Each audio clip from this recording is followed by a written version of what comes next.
Hey there, it's Geoff Grace with the Grace Real Estate team at RE/MAX Hallmark here in Toronto. It is Thursday, May 4th, and the Toronto Real Estate Board just released new numbers yesterday showing that the market is moving forward despite COVID.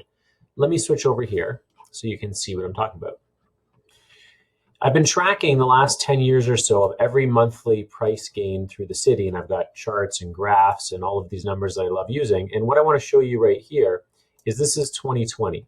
We started the year in January with an average price of $839, with a spike up to $910 in February. That was an 8.5% increase, a little bit higher than usual. That month does normally change by 7% over the last 10 years, and that's why we tell a lot of our clients it's great to buy in January. So then following February, the market fell a little bit, back by 0.8%. And that was because most of March was still pre-COVID with strong sales prices, with probably the last week or so really being affected. And then April was our first full COVID month in the Toronto real estate market, where the market fell by 9% down to $821. But what was just released yesterday is that the price has now risen from $821 to $863, a $42,000 jump, or a 5.1% increase. And what you see down here is this is each month over the next month, and we're going to look at here 5% for April versus May.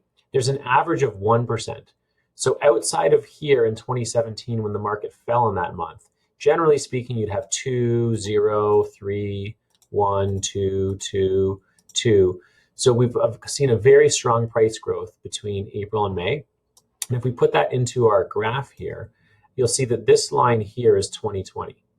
And generally speaking, every year you've got this increase in price through the spring, a lull in the summer, and a second wave of increase in the fall.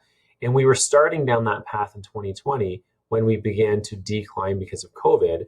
We've now seen this incline here, and it's my projection that this spring market that we generally see is actually going to just happen a little bit later this year. And we're not going to have that lull in the summertime. We're going to have our market increasing during this period. So great news to see. I mean, the news is always a little bit behind reality. If you've seen my other videos, you've seen for 8 weeks, the number of showings have been increasing across homes across Toronto.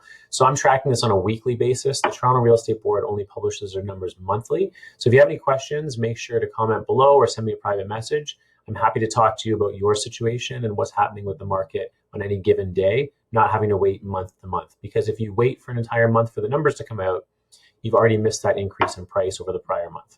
Hope you're having a great day. Talk to you soon.